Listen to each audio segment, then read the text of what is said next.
So friends, लगता है आपको बेस मेथड समझ में आ गया होगा। ठीक है, काफी यूजफुल मेथड है जब बात आती है कैलकुलेशन की। ठीक है, अब उसी बेस मेथड का यूज करके क्या हम स्क्वायर्स फाइंड आउट कर सकते हैं? स्क्वायर्स उन नंबर के जो नंबर्स बेस के नजदीक हों। ठीक है, तो सपोज मुझे फाइंड आउट करना है 96 का स्क्वायर। अब देखिए 96 का स्क्वायर फाइंड आउट करना कितना आसान है बेस मेथड के थ्रू। 96 का स्क्वायर मतलब ये है 96 इंटू 96। जब भी हम किसी नंबर का स्क्वायर फाइंड करते हैं तो उस नंबर को उसी नंबर से मल्टीप्लाई कर देते हैं। अब ये जो नंबर है वो 100 के नजदीक है, 100 के क्लोज है, दोनों नंबर्स 100 के क्लोज हैं। तो मैं बेस मेथड लगाता हूँ, ये 100 से 4 कम है, ये भी 4 कम है, इसमें से घटाया तो कितना आया 92, और इसमें इसको मल्टीप्लाई किया तो कितना आ गया 4 इंटू 4 16, 16। ठीक है, तो मेरे पास आंसर जो हो गया वो हो गया 9216। ठीक है, तो बेस मेथड की हेल्प से स्क्वायर फाइंड करना भी आसान है उन नंबर्स का जो नंबर्स बेस के नजदीक हैं। ठीक है, अब देखो ये भी करने की जरूरत नहीं है। आप कैसे कर सकते हो इसको? मेंटली आप इसका आंसर निकाल सकते हो। देखो ध्यान से सुनना मेरी बात को। 96 100 से कितना कम है? 96 100 से 4 कम है, सबको पता है। तो 4 घटा दो 96 में से, 96 में से 4 घटाया तो कितना आया 92। ठीक है, और जो आपने घटाया था उसका स्क्वायर कर दो। 96 में से कितना घटाया था? 4 घटाया था, और 4 का स्क्वायर क्या होता है? 4 का वर्ग क्या होता है? 4 का वर्ग होता है 16। तो 9216 जो है वो आंसर हो गया। तो इतना काम हम मेंटली भी कर सकते हैं। एक और एग्जांपल देखते हैं। सपोज मुझे 94 का स्क्वायर करना है। 94 100 से कितना कम है? हमने सोचा 100 से 6 कम है। ठीक है, तो 6 इसमें से घटा दिया, 94 में से 6 घटा दिया तो कितना आएगा 88, 88। तो 88 यहां लिख दिया, और 6 घटाया था ना, 6 का स्क्वायर कितना होता है? सबको पता है 36 होता है, 6 का स्क्वायर होता है 36। सो आंसर हो गया 8836। एक और एग्जांपल देख लेते हैं। सपोज मुझे 107 का स्क्वायर फाइंड आउट करना है। सो 107 100 से कितना ज्यादा है? 100 से 7 ज्यादा है, तो हम क्या करेंगे? इसमें 7 ऐड कर देंगे। सो 107 प्लस 7, 107 107 में 7 ऐड किया तो कितना आया 114, 114। और 7 का स्क्वायर कितना होता है? 7 का स्क्वायर होता है कितना 49।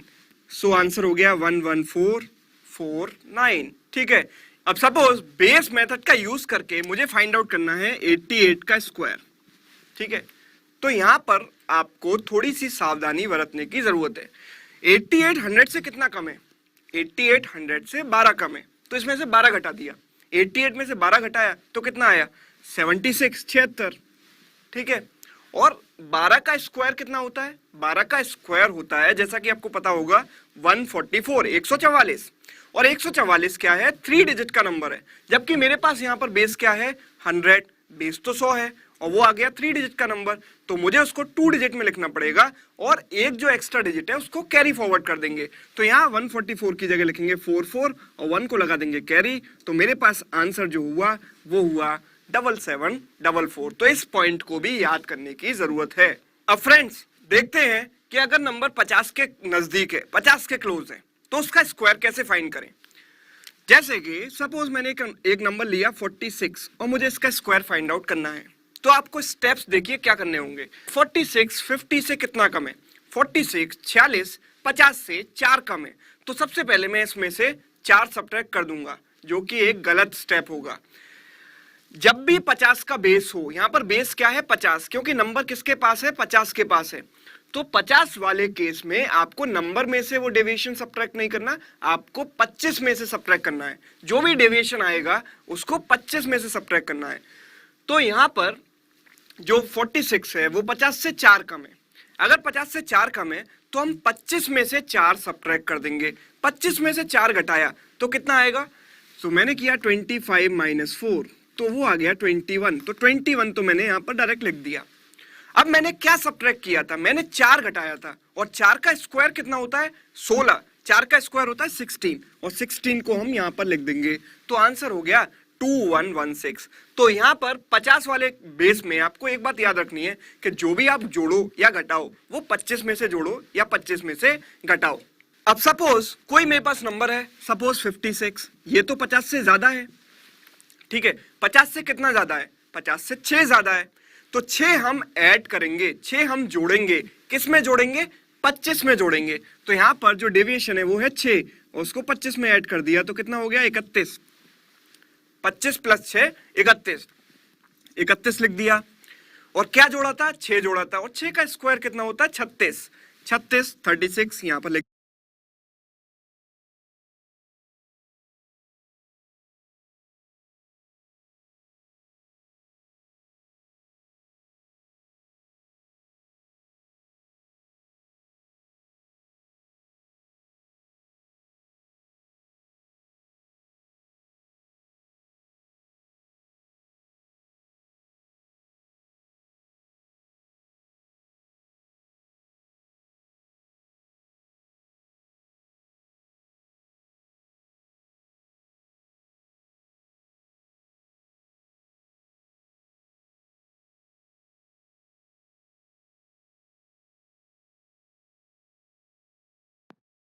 दिया, तो आंसर हो गया 3136।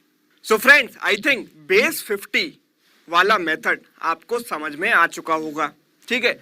अब मेरे पास अगर कोई भी एक रैंडम नंबर है और रैंडम 3 डिजिट नंबर है जो कि बेस के आसपास नहीं है, तो मैं उसका स्क्वायर कैसे फाइंड आउट कर सकता हूं, शॉर्टकट लगाकर। देखो, अगर नंबर 1 से 25 तक है तो उसका स्क्वायर तो आपको याद होना चाहिए। अगर नंबर 25 से लेकर 75 तक है, 25 से 75 के बीच में है, तो बेस 50 लगाकर आप उसका स्क्वायर फाइंड आउट कर सकते हो। अगर नंबर 75 से 125 तक है तो बेस 100 लगाकर आप उसका स्क्वायर फाइंड आउट कर सकते हो।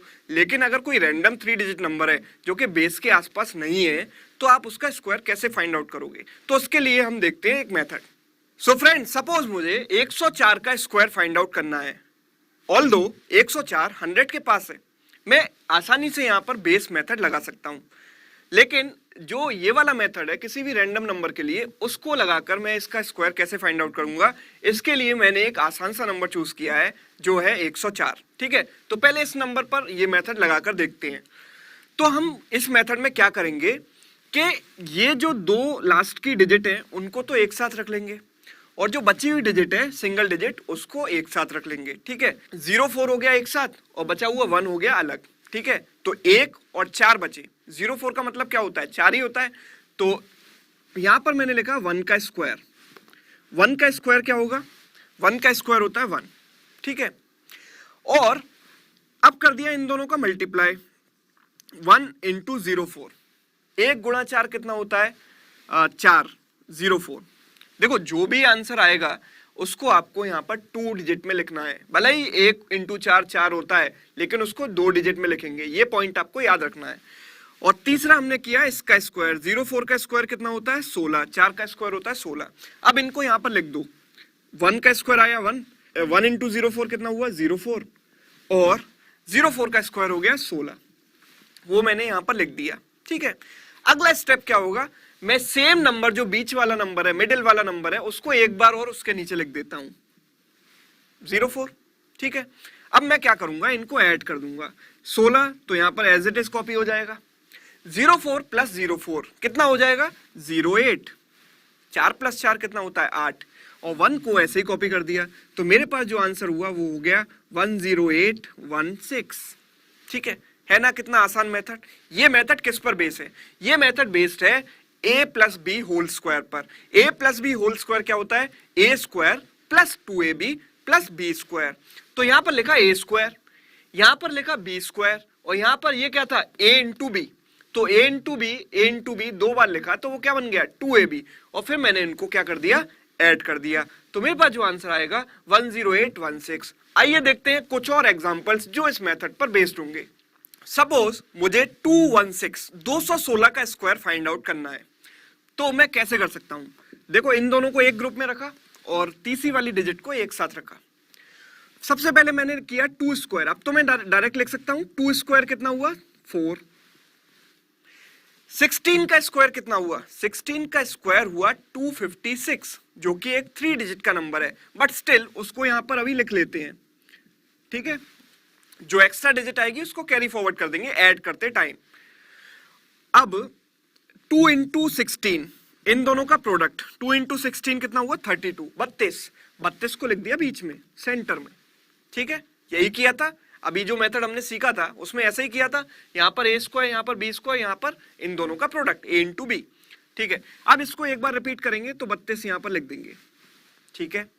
अब इनको ऐड कीजिए, जब आप इनको ऐड करेंगे तो आपको ध्यान रखना है कि जो भी सम आएगा उसको 2 डिजिट में लिखना है, अगर कोई एक्स्ट्रा डिजिट आती है तो उसको कैरी फॉरवर्ड कर देना है।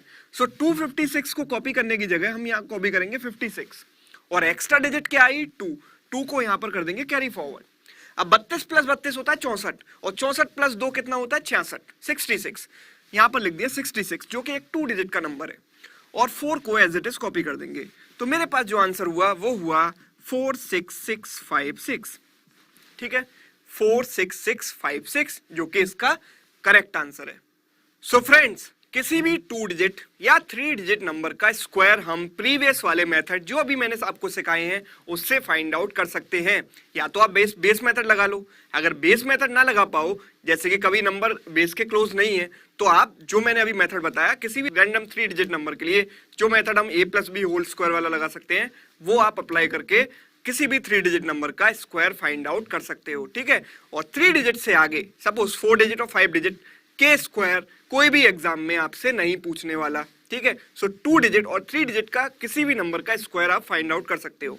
अब जब बात आती है क्यूब की, सो 1 से लेकर 10 तक के क्यूब तो आपको रटे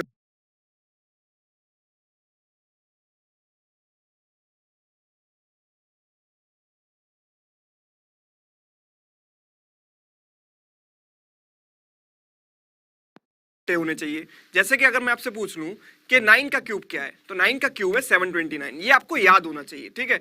अब 1 से लेकर 10 तक के आगे, 10 के आगे का अगर कोई नंबर है तो उसका क्यूब हम कैसे फाइंड आउट कर सकते हैं, और वो 2 डिजिट नंबर है, क्योंकि 2 डिजिट नंबर के आगे का क्यूब कोई भी एग्जाम में आपसे नहीं पूछने वाला, सिंपली 2 डिजिट का क्यूब निकालना ही आ जाए वो ही बड़ी बात है, ठीक है। तो हम कोई भी एक एग्जाम्पल लेकर देखते हैं और मेथड देखते हैं कि कौन सा मेथड हम यहाँ अप्लाई करेंगे। तो सपोज मुझे 12 का क्यूब पता करना है, 12 का क्यूब, तो कैसे करेंगे? तो देखिए, सबसे पहले हम करेंगे 1 का क्यूब, ठीक है। यहां पर 2 डिजिट है, एक तो 2 है और एक है 1, ठीक है। स्टेप्स को ध्यान से फॉलो कीजिए, आपको एक बार में ये मेथड समझ में आ जाएगा। सबसे पहले मैंने किया 1 का क्यूब। 1 का क्यूब कितना होता है 1, या मैं पहले बार में लिख ही देता हूं 1 क्यूब, और दूसरी बार किया हमने 1 स्क्वायर इंटू 2, ठीक है, 1 स्क्वायर इंटू 2। तीसरी बार मैंने किया 2 स्क्वायर इंटू 1, 2 स्क्वायर इंटू 1, ठीक है। और चौथी बार किया 2 का क्यूब, ठीक है।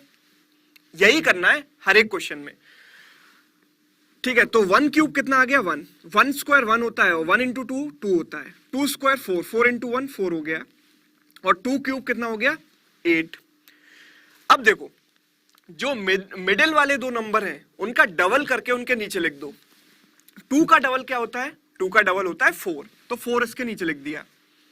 और 4 का डबल क्या होता है? 4 का डबल होता है 8, 8 इसके नीचे लिख दिया। अब हम क्या करेंगे, इन दोनों को ऐड कर देंगे, और कोई कैरी होगी तो उसको ही फॉरवर्ड कर देंगे। सो 8 यहां पर लिखा, जो भी सम आएगा उसको आपको सिंगल डिजिट में लिखना है, ठीक है। वो स्क्वायर वाला मेथड यहां पर अप्लाई नहीं करेंगे, वहां पर 2 डिजिट में लिखते हैं, लेकिन यहां पर सिंगल डिजिट ही लिखेंगे। कोई भी एक्स्ट्रा पार्ट है उसको कैरी फॉरवर्ड करना पड़ेगा। यहां पर तो कोई कैरी नहीं है, तो यहां पर सीधे मैंने 8 लिख दिया। अब 4 + 8 क्या आया 12, और 1 क्या आ गई कैरी, तो 1 को यहां पर हमने कैरी लगा दिया। अब 4 + 2 + 1 मतलब कितना हो गया 7, 7 यहां लिख दिया, और 1 को एज इट इज लिख दिया। तो मेरे पास 12 का क्यूब क्या आ गया, 12 का क्यूब आ गया 1728। ये जो मेथड है वो a + b होल क्यूब पर बेस्ड है। आपको पता है a + b होल क्यूब का जो फॉर्मूला होता है वो होता है a + b whole cube is equal to a cube + 3a² b + 3ab² + b cube. तो हमने कुछ ऐसा ही किया है, देखो यहां पर किया a क्यूब, यहां पर किया a² b, यहां पर किया है ab², और यहां पर किया b क्यूब। अब लेकिन हमें 3a² b करना था, तो एक a² b यहां किया, तो उसका डबल यहां पर ऐड कर दिया, तो a² b + 2a² b बन गया क्या 3a² b। तो मतलब ये वाला जो फॉर्मूला है, ये जो मेथड है, वो इस वाले फॉर्मूले पर बेस्ड है। तो ये भी आपको पता लग गया कि इसके बैकग्राउंड में कौन सा लॉजिक काम कर रहा है। ठीक है, तो हम अब कुछ और एग्जांपल्स लेते हैं क्यूब फाइंड करने के लिए। सपोज मुझे 13 का क्यूब पता करना है, 13 का क्यूब। ठीक है, अब जल्दी से वो मेथड लगाते हैं। देखो 1 का क्यूब क्या हुआ 1, दूसरा क्या था 1 स्क्वायर इंटू 3, 1 स्क्वायर इंटू 3 क्या हो गया 3, तीसरा क्या था 3 स्क्वायर इंटू 1, 3 स्क्वायर हो गया 9, 9 इंटू 1 क्या हुआ 9, और चौथा क्या था 3 का क्यूब, 3 का क्यूब कितना होता है 27। ठीक है, ये लिखने के बाद इन दोनों जो मिडिल वाले नंबर है उनका डबल इनके नीचे लिख दो। 3 का डबल हो गया 6 और 9 का डबल हो गया 18। अब जल्दी से ऐड कर देते हैं, 27 का 7 आया और 2 कैरी चला गया। 18 प्लस 9 क्या हो गया 27, 27 प्लस 2 कितना हो गया 29 और 2 कैरी। 6 प्लस 3 प्लस 2, 6 और 3 9 और 2 11, 1 लिखा और 1 कैरी चला गया, और 1 प्लस 1 कितना हो गया 2। सो मेरे पास जो आंसर हुआ वो हुआ 2197। सो फ्रेंड्स एक और एग्जांपल लेते हैं। सपोज मुझे 23 का क्यूब पता करना है। ठीक है, मेथड सेम है, सेम स्टेप्स फॉलो करने हैं। 23 थोड़ा सा बड़ा नंबर है तो थोड़ी सी कैलकुलेशन बढ़ जाएगी। सो 2 क्यूब, सबसे पहले किया 2 क्यूब, 2 क्यूब क्या हुआ 8, फिर किया 2 स्क्वायर इंटू 3, 2 स्क्वायर कितना होता है 4, 4 इंटू 3 बन गया 12। ठीक है, फिर किया 3 स्क्वायर इंटू 2, 3 स्क्वायर होता है 9, 9 इंटू 2 बन गया 18, और फिर किया 3 क्यूब, 3 क्यूब होता है 27। ठीक है, अब नेक्स्ट स्टेप क्या होता है, ये दो मिडिल वाले नंबर है उनका डबल करके उनके नीचे लिख दो। सो 12 का डबल हो गया 24 और 18 का डबल हो गया 36, इनके नीचे लिख दिया और इनको ऐड कर दो। 27 का 7 लिखा और 2 कैरी चला गया। 36 और 18 कितना होता है 36 और 18 होता है 54, 54, 54 प्लस 2 कितना हो गया 56, 56 कैरी लग गया 5।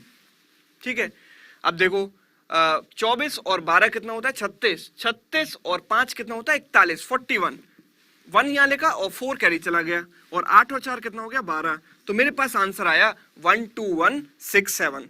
अब मुझे लगता है कि ये मेथड आपको बिल्कुल क्लियर हो चुका होगा।